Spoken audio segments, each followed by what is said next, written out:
I still wake up some nights feeling that cold. Not the cold of a winter morning or even a bad storm. I mean the kind of cold that gets into your bones and stays there. The kind of cold that makes you forget what warm ever felt like. December 1944. Belgium. The Ardennes Forest. My name is James Walker, and I am about to tell you something I have kept secret for over 82 years. Not because I was protecting anyone, not because it was classified, but because every time I tried to say it out loud, the shame came back just as fresh as it was that night in December 1944. The night General Patton walked through a door and changed my life forever. I was a colonel in the Third Army. I had men under my command, real men, young men, boys really, sitting in frozen foxholes in the Ardennes forest, losing fingers and toes to frostbite, eating cold rations out of cans in sub-zero temperatures because they couldn't light fires without drawing German artillery. I want you to understand what that winter was like before I tell you what happened, because if you don't understand the cold, you won't understand the shame. The Battle of the Bulge had just exploded across the front. Hitler had thrown everything he had left at us. Our lines were cracking, men were dying by the hundreds, and the weather, God, the weather was its own enemy. 10 degrees Fahrenheit, sometimes lower. My soldiers, the boys I commanded, were living in foxholes.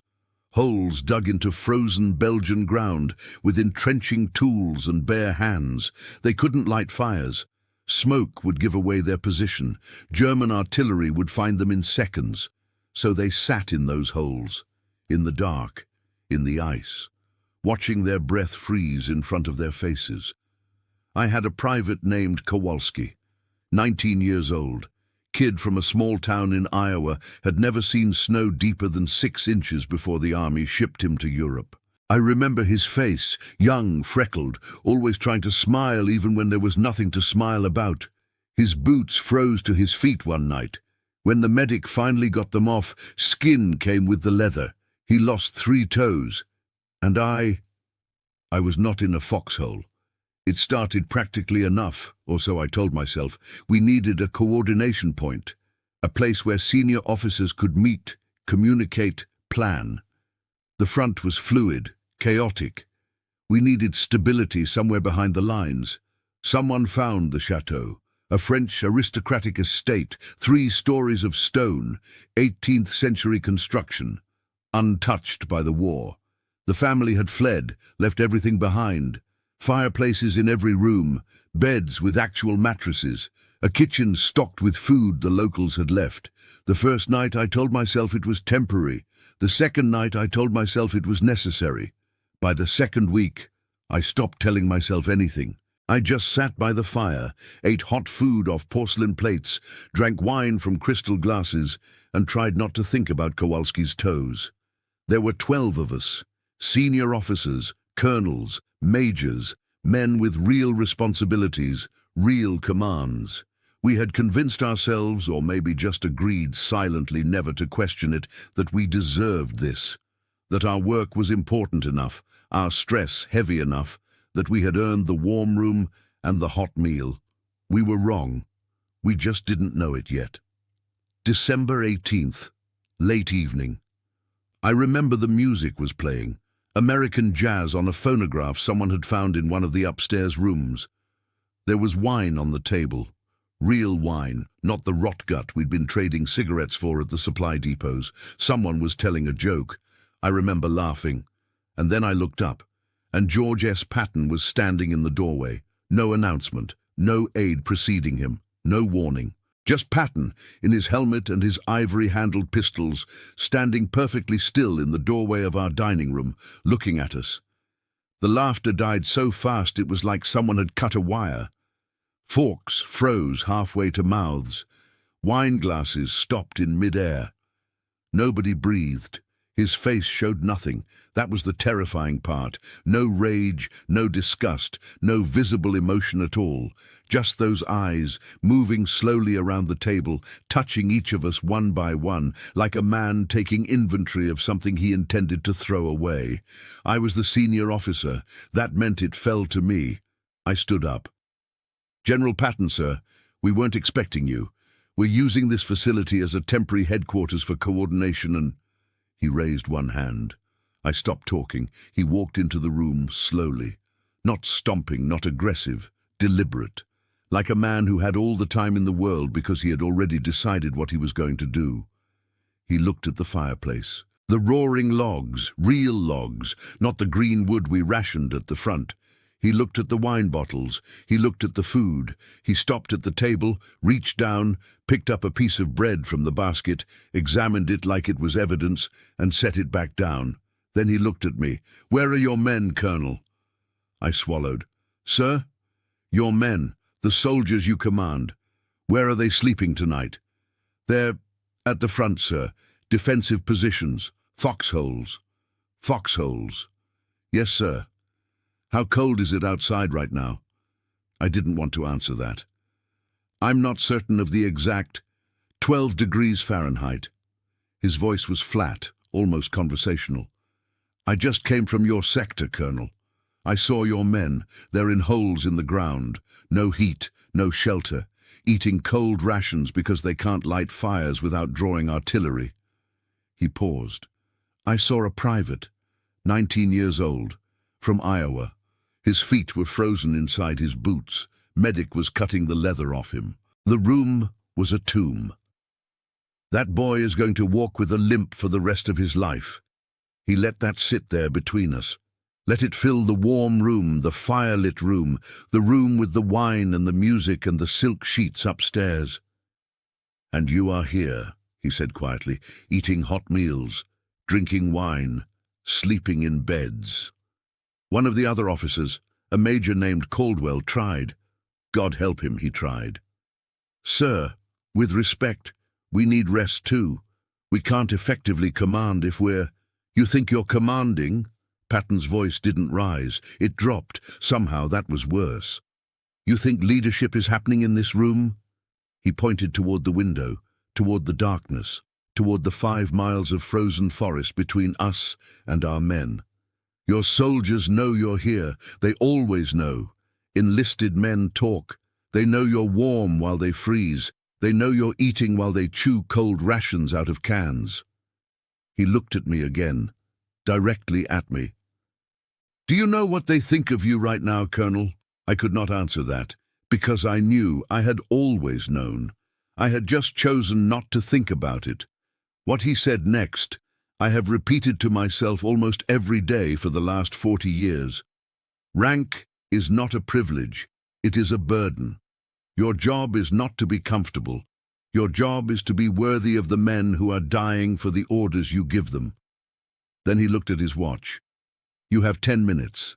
Gather your combat pack, not your luggage. Your combat pack. You will march to the front line, find your units, dig a foxhole next to your men, and you will stay there until I personally relieve you." Someone, I think it was Caldwell again, said, "Sir, it's 3 in the morning. It's a 5-mile march in sub-zero temperatures." "Your men did it yesterday," Patton said, "in combat boots, carrying 60 pounds of gear after a 40-mile march." He looked around the table one last time. 9 minutes. We moved. There was no discussion, no protest. We scrambled for coats and boots like men who'd heard an artillery shell incoming and had seconds to find cover. I was pulling on my field jacket when Patton stopped me at the door. "One more thing, Colonel." I turned. "This building becomes a hospital tomorrow morning. I'm sending medical trucks at first light. Your dining room will be an operating theatre. Your bedrooms will be recovery wards." He let that land. "The men losing fingers and toes to frostbite out there tonight. They'll sleep in your beds while they recover." I couldn't speak. "And, Colonel, if I find you more than 100 yards from your men again, you will spend the rest of this war commanding a supply depot in Liverpool. Are we clear?" "Yes, sir. Crystal clear, sir." The march back to the front that night was the longest 5 miles of my life. The cold hit me the moment I stepped outside. Brutal, immediate, merciless. Wind cutting through my field jacket like it wasn't there. Ice underfoot with every step.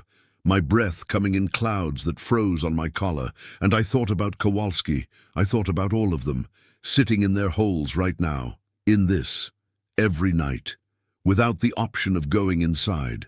By the time I found my unit, my hands were shaking and my feet were numb. My sergeant saw me coming. A hard man, Sergeant Beaumont, 15 years in the army, seen everything. He looked at me, standing there in the dark at 3 in the morning. Then he looked at the shovel in my hand. He didn't say anything. He just nodded once, slowly, and pointed to a spot beside his foxhole. I dug. I spent the next 6 nights in that foxhole. I ate what my men ate. I slept when they slept, which was almost never. I was there when the German shelling started at dawn, and I was there when it stopped, and I was there through everything in between, and something changed. Not in the conditions.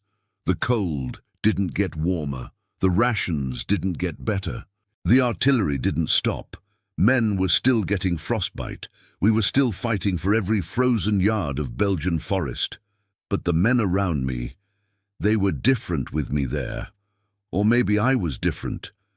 I stopped giving orders from memory and started giving them from what I could actually see.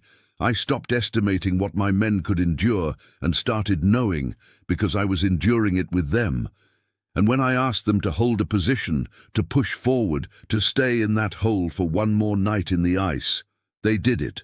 Not because of my rank. I understand that now. Rank means nothing to a man who's freezing to death. They did it because I was there. The chateau became a hospital, exactly as Patton had ordered. 3 months, wounded soldiers recovered in those warm rooms. Men who'd lost fingers and toes lay in those beds with the silk sheets. Ate hot food in that dining room. Some of them were my men. I visited once, while Kowalski was recovering. He was in one of the upstairs bedrooms, his feet wrapped in bandages, eating a hot meal off one of those porcelain plates. He looked up when I came in. I don't know what I expected. Resentment, maybe. Or the carefully neutral face enlisted men learn to wear around officers.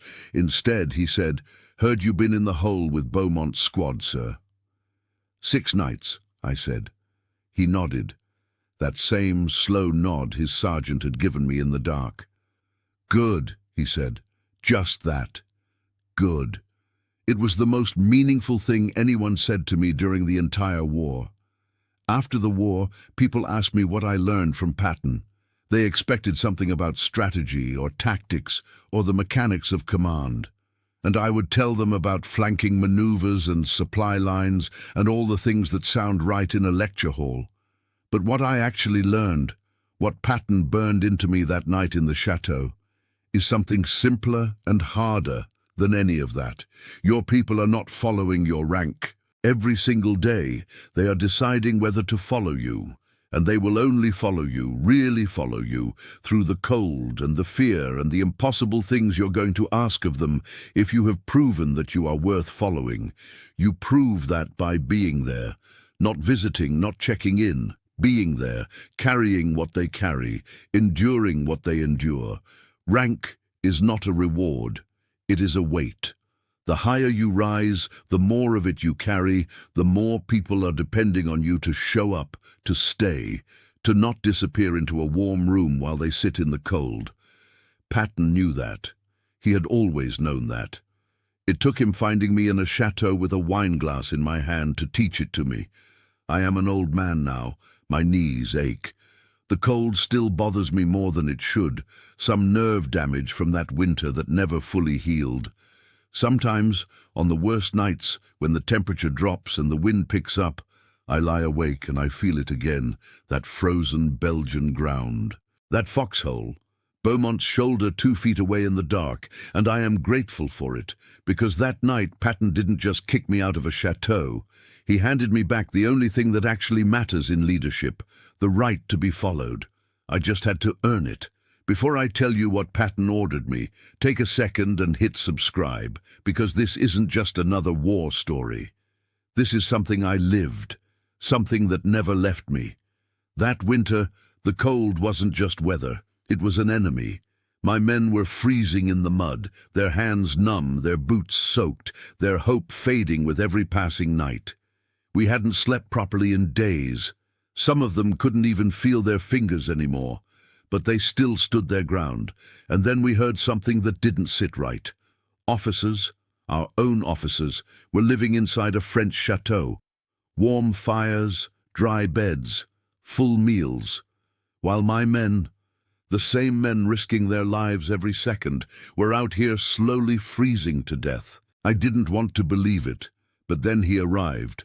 Patton didn't say much at first. He just looked around, at the men, at their condition, and then toward that chateau. His face changed. Not anger, not surprise, something colder. Then he looked at me. What he said next wasn't just an order. It was a line that separated men from cowards.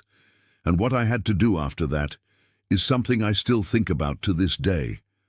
So if you want to know what really happened inside that chateau and what Patton made me do, make sure you're subscribed, because this story only gets heavier from here.